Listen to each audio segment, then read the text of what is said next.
नोआ कहानी ना nyutum दो हुयुक करना आपगे बोंगा आर बोंगा हातम मा तबे मी मोनेते आजम ताबन पे आर बांखान नोआ ना गाबेते ओका हों बांगबन आयुमन दाड़ेयाआ आर कहानी जुदी बन कुसियाआ एंते कान मेट्टांग लाइक केम दो आलोबन हिडिंग मा आदो बांग बिलोम कते देलाबन आजम लेगे पाहिल उतर ना कथा कान्ना एंगा तापात तेकिन टुवल लेन ताहिं कान उनकन जावातेन किन गिद्रा किन दो हातम कुमांग तकिन ओड़ा रगे उनकिन दो किन हारा बुरुक कान ताहिं कान्ना उनकिन गिद्रा किन दो अड्डी बाले किन ताहिं कान उनकन ऑक्टर गे आकिर एंगा तापात किन दो किन हाना पुरी से किन दा दड़ोम लेन ताहिं कान्ना गिद्रा आर बोंगसोर ओकोय गियाद भायत हों बांग को ताहिं कान खातिर उनकिन हातम कुमांग तकिन रेन ओना खातिर अडी दुलर तेगे उनरे उनकिन दो ओंडेकिन हारा बुरु इदी कान ताहिं कान्ना हातम कुमांग तकिन रेन हों गिदर पिदर को बांग को ताहिं कान तकिन ताहें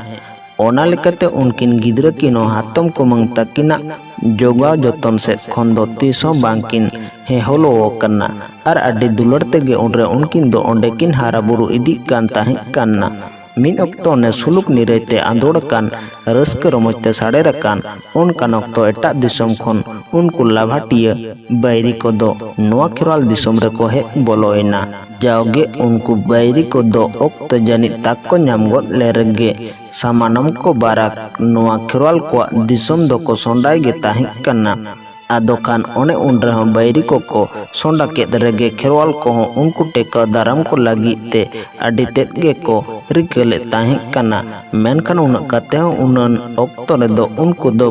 बैरी को साता पाम तुपुत रे एकल गे आदो बांग को दाड़े लेना मेनेत को पाहुड़ होचोयना आदोकान ओने को पाहुड़ होचेन रगे उनको दो आदो बैरी ओआ तीते आडिगान को गोज होचोयना ओकोय को दो उनरे ओने बांचाव लगी ते हांते नते जी को आतकिर उकुय कांता को ताहे बैरी को सादम चेतान ते काम साकादार गोटा पकड़ गुडव अचुरते हरियो कना को खेरवाल जाति होड़ को दो उनरे पतड़ा न्यामाते आतम थाड़ी गोजेत को कान ताहिं कान्ना आदोखान ओने उनकान ऑक्टोरे उनको बैरी को तीखन बांचाव लगिते निरो कान को आर को खेरवाल होड़ को साथे हातम कुमांग तकिन हो उनकिन बाले गिद्र किन होबर आदकिर कते किन निर्जोंग कना हातम कुमांग तकिन दो उनरे उनकिन बाले गिद्र किन होबर कते दड़ निर्जोंग ते आडी गे एटकेटोड़े हुई कान तकिन ताहें आर नोते उनकिन बाले गिद्र किन हो जहाटेन गिडी होटो कते दड़निर बागी हो आडी तेत गे उनकिन दो दाया किन अकय कान ताहें काना ओने उनकान ऑक्टो ओना दड़निरो कान हर धार रे उनकिन हातम कुमांग तकिन किन नेल दो मिठेन मेटांग दपा जानुम आडी मारंग ते चांभेट रकाब काना ओना दपा जानुम रना फेडा ते दो नापाय कोई बुदा धूद काना ओना नेल कते गे हातम कुमांग तकिन दो उनकिन गिद्र किन ओंडे किन सोगे हटोकात किन्ना सोगे हटो कते किन बागी हटो आकिन कान ऑक्टो हातम दो उनकिन बागी हटो आकिन काने हमन ते कोड़ा किन रेन ओड़ा रेन बोंगा बुरु को बैरिया तीखन उनकिन को दु दाराम किन लगिते उनको कोई ओढ़े हटोआ कोआ चेदा बांगमा उनी हातम दो पाहिलो डंगरे ओना ओड़ा रेनी कुड़ी गिद्रे ताहिं काने ओक्ते ओना ओड़ा रेन होड़ को साले साले ओड़ा बोंगा आर बांग आमगे बोंगा को गोचार को ओना नेल अकद कोआ आर उनी दो सद सपड़ा बाखरा तेना नेम नेमाचार को हो नेल चेद ले ताहिं काना हातम कुमांग तकिन दो उनकिन गिद्र किन जानम धूत्र सोगे हटो कते गे चुरमार जी अदकिर कते आदो किन निर सांगिनेना ओने उनकिन किन निर सायन तायम कोनगे उनको ओड़ा बोंगा बुरु को से आवगे बोंगा को दो उनकिन बाले गिद्र किन रुके किन लगिते उनको को दो को छुटोविना उनको बैरी को उनकिन गिद्र किन फेटते आलोक को सेटर दाड़िया मा उनका लेका दिशा कते उनको आवगे बोंगा को दो सेंगल मुझ एंते को गेल पाहुन गेल बार पाहुते उनकिन बाले गिद्र किन को जांगे सेत के किना बैरी को गोटा गुड अचुर कते हो उनकिन बाले गिद्र किन फेट दो चलाओगे उनको दो बांग को चलाओ दाड़िया आ उनको का मेते हो उनकिन दो बांकिन नेल नाम लेना पंडरुआ का को खेरवाल होड़ को आथाम थाड़े गोज बड़ा हटो कते बैरी को दो को रुवड़ चलावेना बैरी को सहा चलाइन खानगे खेरवाल होड़ को हो जहां को ओने को निर उकुलेना उनको को दो आदो मित ते को रुवड़ हिजुक काना उरे उनकिन हातम कुमांग तकिन हो उनका गे के रुवड़ हिजुक कान ताहिं काना हिजुग ते हर किन उहर नाम गद केआ हानकिन जानम बुदा ठेन किन सोगे हटो काद किन ताहे उनकिन बाले गिद्रा किना कथा बैरी को ओना करे जेलेका को काम सकादम अचुरुक कन्ना ओना से ते हातम कुमांग तकिना मोने रे दो उनकिन गिद्रा किन दो बांचा मेना अनकिना उनकान आस दो बांकिन दो दाड़े का आ एन रहो अकिना मोने बांग अपना लेन तकिन खातिर ओना जानम धुपठेन उयुंग तोरा लागी तकिन चलावेना उन रे हातम कुमांग तकिन दो ओना जानम धुपठेन सेन सेटर करते उनकिन गिद्रा किन नेल कते गे किन हाड़ा उतर कन्ना नेल किन दो किन उनकिन गिद्रा किन मा नापाय अकोय किन गिति कन्ना आर अकिना किन तेगे उनकिन दो किन लांदा चेरेजो कन्ना गोटा सेते सेंगल मुजते को घेराव एसेद किन मेनकन उनको सेंगल मुज को दो एंते उनकिन गिद्रा किन दो एकाल गे उनकिन दो बांको गेरे किना उनकिन हातम कुमांग तकिन ओंडे किन सेटरन साव साव तेगे मिद डोंडेक ते उनको गोटा सेते को घेराव एसेद लेन मुज को आदो को छान ओकायन चोंग हातम कुमांग किन मा ओना को नेल कते आरहों अडिते किन हाड़ा एना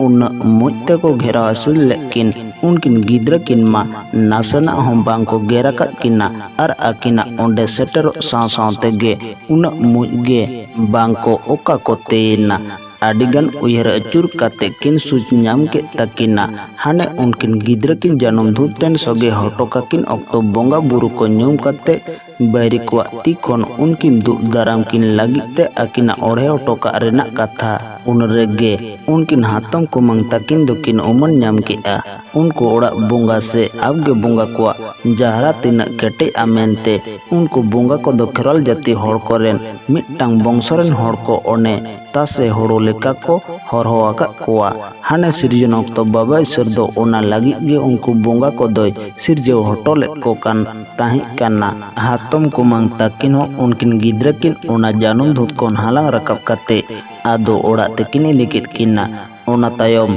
हातम कुमांग किना ओड़ा रेगे उनकिन गिद्रा किन दो किन हारा बुरुइन किन तायम उनकिन दो आदो ओना हातम कुमांग ओड़ा बागी हटो कते तायम ते एरा गिदर पिदरानते घारज किन छांदाव केआ उन रे उनकिन दो आदो कामिया पासुलो तलाते अकिना घारज किन बिताव इदीत कान ताही काना ओड़ा रेन बोंगा बुरु को देबा से बाजे लागती काना ओना दो एकाल गे उनकिन दो बांकिन उयहर तियो दाड़ेयाआ उनरे उनकिन दो ओड़ा बोंगा बुरु को बांग देबा सेबा खातिर आडी लेकाना नाड़ा पीड़े को किन नाम इदी केआ आकिना घारज रे दिनम गे हाने गुजु लेकाना रुआ हासो को लेताड़ेन तकिना ओड़ा रेन उनको आसुल अकाद को किन जियले को हाना नवा आजार कोते को गुजु कान तकिना आडिगान ओझापति रान मुर्गन एमान को कते हो उनरे उनकिन दो ओका खी हो बांकिन साप्तियो दाड़ेया कान ताहे उन ऑक्तो मिद दिनो उयहर नाम कते उनकिन दो आदो हातम कुमांग ओड़ा तेकिन चलावेना ओंडे सेन कते आदो हातम कुमांग तकिन ठेन आकिना दुख रना कथा को किन लई भिड़ो के तकिना उनरे आकिनी उनी हातम दो ओना को कथा आजम कते गे आदो मेता किना ए बाबू आबिन दो तेके सबद नाड़का फरचा कते ओड़ा भीतर रे नवा हटा रे खुद जांग चाले जांग घासा माजा रूम डका तालाते आपेरेन ओड़ा बोंगा को होहसुर को बिन ओका से खोना चे रे चे चिकक काना ओनारना बूटा कथा को दो उनको ठेन गे बाड़े कुली उधर जोंग बिन एंडेखान गे सनाम लेकाना कथा को बिन सूझ न्यामा आजम माकिन आजम के मेनकान उनको ओड़ा बोंगा को से आबगे बोंगा को गोचार को बाखराते नियम नेमाचार को दो उनकिन दो एकाल गे बांकिन बाडाया ओनाते उनरे आदो उनकिन दो उनी आकिनी हातम ठेन गे कुकली किन दो होकिदा ए हातम आलिंग मालेरेन ओड़ा बोंगा को से आबगे बोंगा को गोचार को बाखराते चेन होगे बाडागे बांगलिंग बाडाया आदो कान चेद लेकाते उनको दोलिंग गोचार कोआ उनरे उनी हातम गे आदो उनकिन दो ओने बांकिन तेबा ᱧᱟᱢ ᱟᱠᱟᱫᱟ ओना नियम नेमाचार कोई लेया किना उनरे आदो उनकिन दो आकिना ओड़ा रे सेन कते आकिनी हातमे लई अकाद किन नियम नेमाचार से कथा लेका गे बुरुमात माले हटा रे खुद जांग चाले जांग घासा माजाव तलाते ओड़ा बोंगा को किन हो सेटर केत कोआ उनको को सेटरन कान सानाम कथा को उनको को किन कुली उधर केत कोआ उरे बोंगा बुरु को लई केआ आले दो खेरल जाति हड़ कोरेन ओड़ा रेन आबगे बोंगा कानाले ओड़ा दुआर बेनाव कते ताहे लेनखान आले को देबा सेबा एमो दो एकाल गे लगती कना ओकोय बांगे देबा सेबा लेया उनको दो अबिन ओका लेका बिन हरियनो कना उनका गे को हरियनोआ आले को देबा से बाले नाम लेखान गे आबिन हो सनाम दुख खन ओआर दुख बिना उनकिन दो रूम डाकाओ का को बोंगा को ठन कोन कुली उधर काते ओना को किन सूझ नाम के खान गे आदो उनको को पेरे को रेना किन रिका के आ मेनखान ओकाल का नियम ने माचार तलाते उनको ओड़ा बोंगा से आबगे बोंगा को दो पेरे को हुआ ओना दो बांग किन तेबा आन ताहे ओनरे उनकिन दो ओने बोंगा बुरु को गे कुली काते किन तेबा नाम के अजे गियात भयात बनु आन को खान आकिनी हाथम ठन गे ओना कोरेना नियम ने माचार को दो किन सूझ नाम जोंग मा बाड़े और हाथम कुमांग तकिन दो ओना कमेरे किन हो सोर किन माकिन गे बाड़े हाथम कुमांग मिश्रा होपोनेरा जायगोम के को बेगोर बोंगा बुरु को तो देबा से बर रस्क के बांग को न्यामा उनको को बेगोर बोंगा बुरु कमी दो बांग सर सागुनोआ बांग के सुसरोआ बोंगा को लय सदर कथा को लेकाते सनामा दिशा नाम काते उनकिन दो हाथम कुमांग ताकिन न्याता अगू काते अकिरन ओड़ारेन उनको आबगे बोंगा को पेरे को लागी तिकिन तैयार सतेना उनरे उनकिन दो ओने अकिन हाथम ठेन कोन बोंगा बुरु बाकरातेना नियम नेमाचर को कुली उधर ओने बड़ा नाम काते उनको बोंगा को किन पेरे केत कोआ उनरे उनको आबगे बोंगा साथे ओड़ा बोंगा को किन पेरे केत को रे दो अकिन चितारे चांकेलेन दुग दांदी हो आदो हसोच रावाले ना घारज खोना नाड़ा पिड़ को ओकाइन तकिन चोंग उन खन गे हसे से के सुलुक ते घारज बीतो हो एतो हो एन तकिना उनी हाथम दो हाने बाले बेकर कोन उनकिन दो अकिनी उनी बांगे ताहिकान एंगाता दुलड़ एम कते हाराले किना और हारा कते हो जीवन जीवितो इदिरे बोंगा को सोहद दाड़े नाम से उनको उम्र चिकते तहन गानोआ ओना करना सनामा दिस हुदिस होय एमा किन ताहे उनी हाथम होते तेगे अकिरन उनको आत लेन को बोंगा बुरु को किन नाम रुवड़ के को तकिना उनी हाथम गे उनरे ओने अकिनी एंगात बांगे ताहिकान रे दो एंगात और गुरु बांग रे दो बोंगा बुरु को दिशा नाम काते आनाटे सहा का तकिना ओना तेगे तो उनी दो ओने हाथम कोने हुई कना बोंगा हाथम नोआ कहानी दो नोंडे गे मुचाद एना।